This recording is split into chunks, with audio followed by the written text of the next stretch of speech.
Ang pagpapatuloy ng kwento ni Terso. Simulan na natin.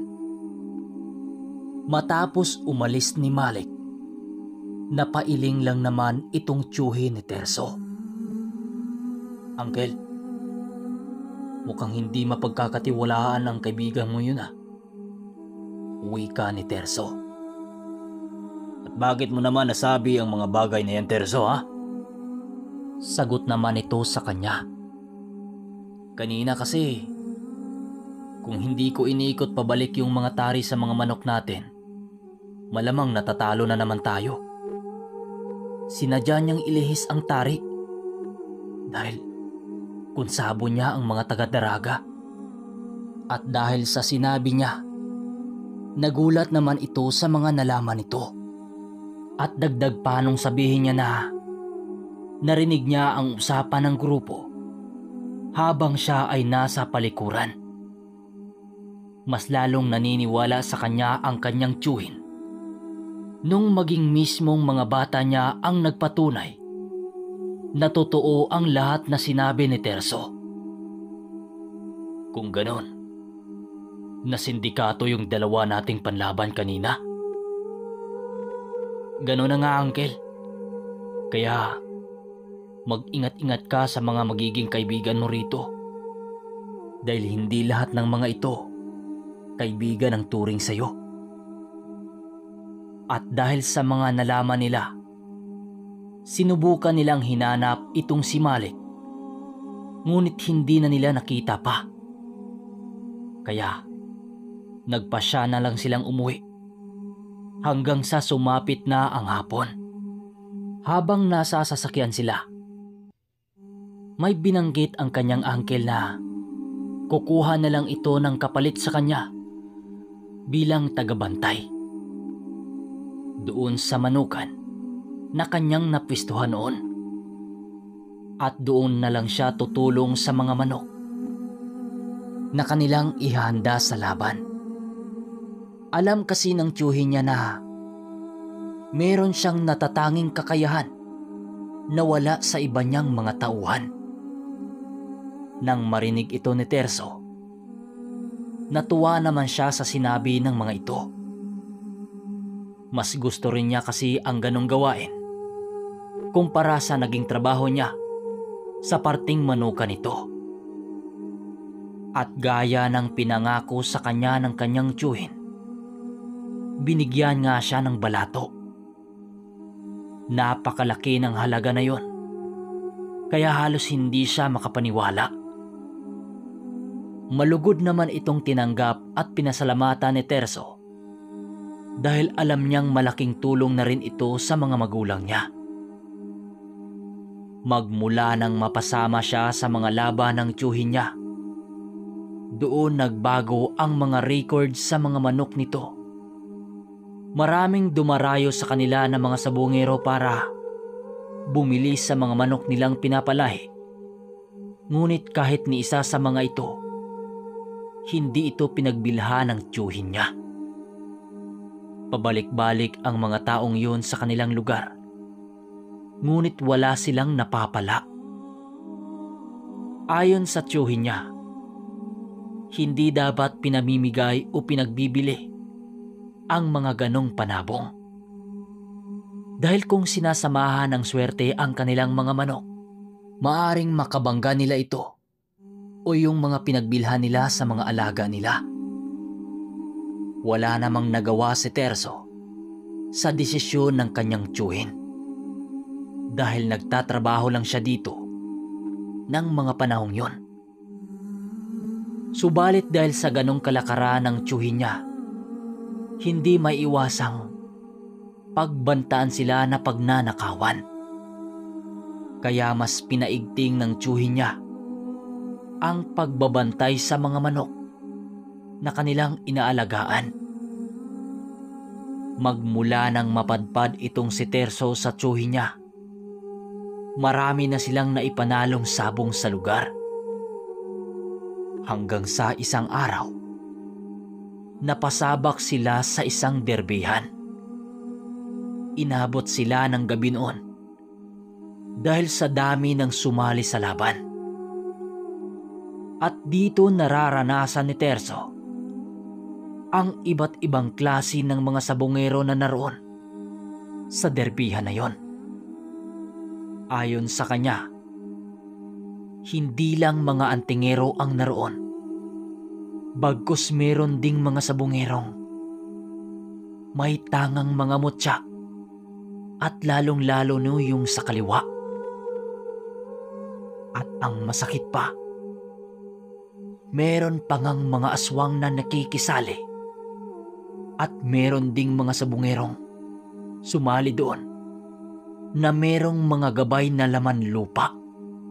Kaya nung araw na lalaban sila ng derbe, ikinarga ni Terso ang lahat na nalalaman niya na mga pangontra at puder sa sarili niya.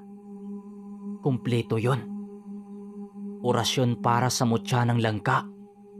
Kasi alam niyang maraming mga nilalang ang magmamatsyag sa kanya. Lalo na yung may mga alam sa lihim na karunungan. Hindi siya pwedeng magbabalat kayo sa lugar na yon at magtanggal ng mga dasal. Dahil alam niyang marami nang nakatunog sa kanya. Habang inaabangan nila ang maging sultada nila, nakaupo lang itong si Terso kasama ang mga bataan ng kanyang tiyuhin. At sinisipat niya ang bawat tao doon. At sa obserbasyon niya, napapansin niyang merong mga anino ng parang sa bata. Yung ilan doong mga tao. Merong animoy mga aso din. Sabungan yun, di ba? Bakit may asong makapasok doon?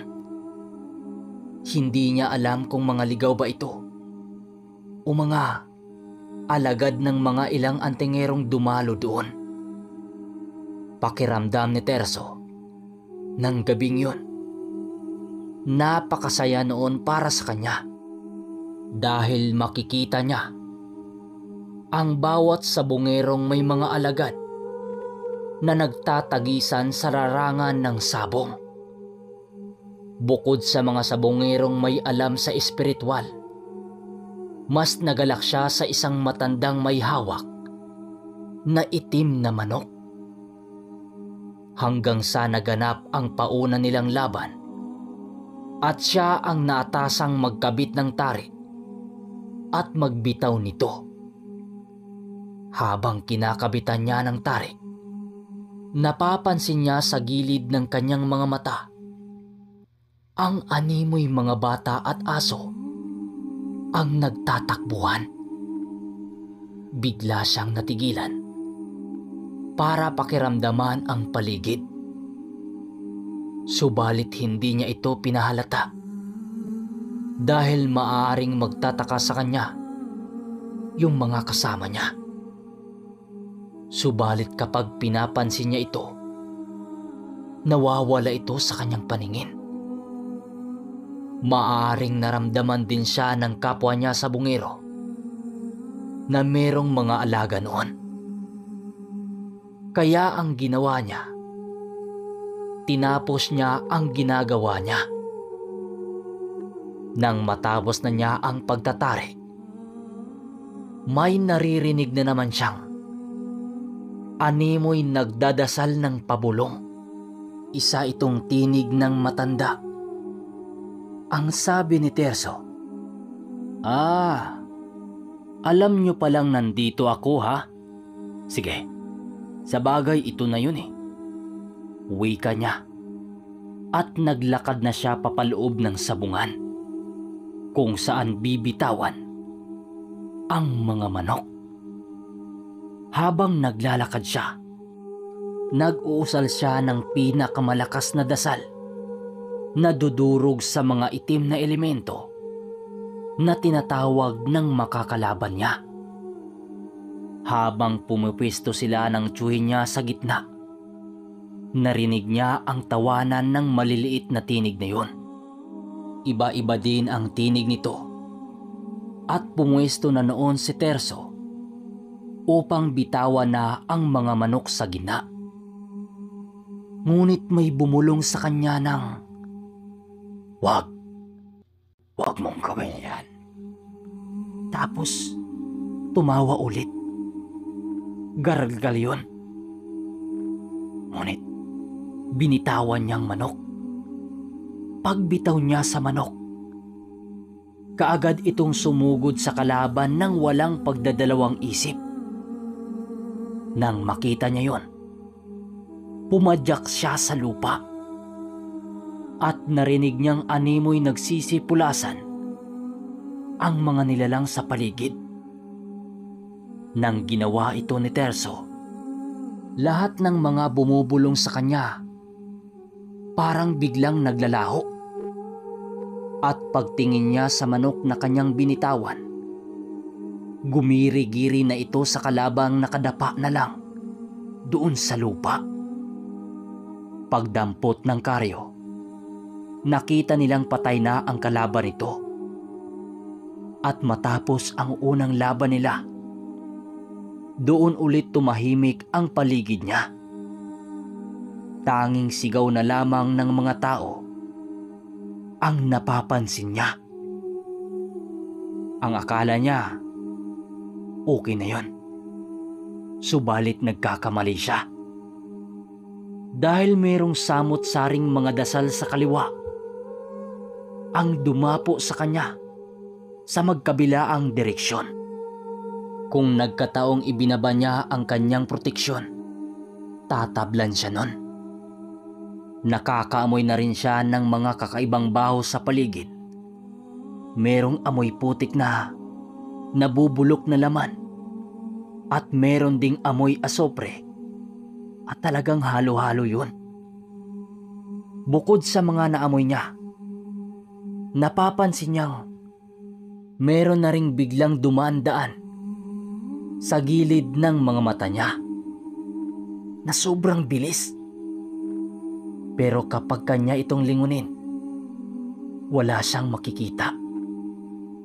Ayon sa kanya, ginamitan siya ng sabulag ng mga nilalang na dumalo ng gabing yon.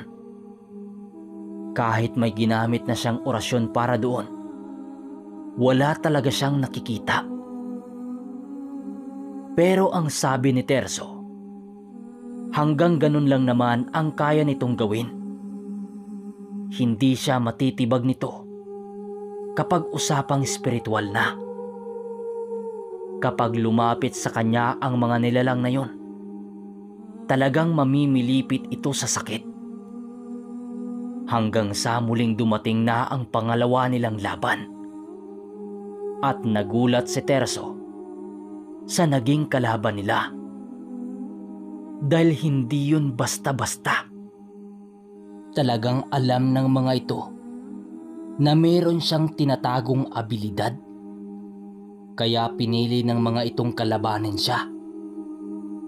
Habang nakatayo kasi ang kalaban ni Terso na may hawak na manok, sa gilid nito may nakatayong isang maliit na nilalang na halos kasing laki lang ng batang nasa edad 5 taong gulang. Hindi ito masasabing duwende dahil di hamak na mas malaki ito. Meron din itong sombrerong gawa sa balat ng puno na merong nagliliwanag sa berdeng mga mata. Hindi mapakali si Terso sa nilalang na yon, kaya pasimple siyang nagpapalipad ng mga kumbating espiritual.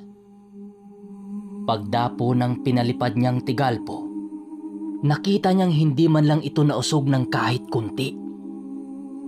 Sa isip niya, malakas na uring gabay ang tanga nito.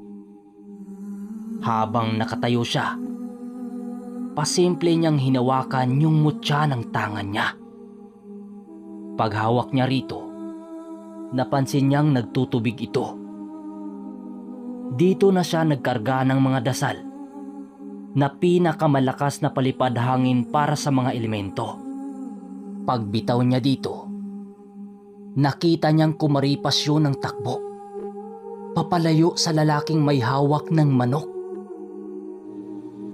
sa pagpapatuloy ng ating kwento ay ang magaganap na kakaibang kalaban ni Terso. So shoutout muna tayo. Shoutout kay Rinaldo Maksyon from Ormoc City. Shoutout kay Waday TV Lipalam from Kabibihan, kay Biran Bilaran. Shoutout kay Jeffrey De La Cruz from Tangalan, Panayakan, Aklan. Shoutout kay Joel Pazilang. At shoutout kay Tay Manilio from Ormoc Leyte. Shoutout kay Erly Laguda. Shoutout kay Rizaldo Caparino at kay Gardo Sistikaw Islan. Shoutout kay Ervin Rojo Malinaw, Aklan. Shoutout kay Jeannie Ri Makadaya. Shoutout kay Lian Narig Pama from Limeri, Iloilo. Shoutout kay Elben Dairo Tracking from Southern Leyte. Shoutout kay Jimbo Cuenca at kay Jeric Ice Queen ka from Bacoor, Cavite. Shoutout kay Christopher Katubay ng Estancia, Kalibo, Aklan. Shoutout kay Armenton Marlon Relan Daman. Shoutout kay Christopher Katubay Punil Pontillas. Shoutout kay Jiri Hinayon from Bohol at kay Bilman Manuel 9 from Jiri Hinayonan. Shoutout kay Victorion Asyong Barangay Calawis, Antipolo City. Shoutout kay Karen Francisco from Dasmariñas, Cavite. Hanggang dito na lang. Maraming salamat.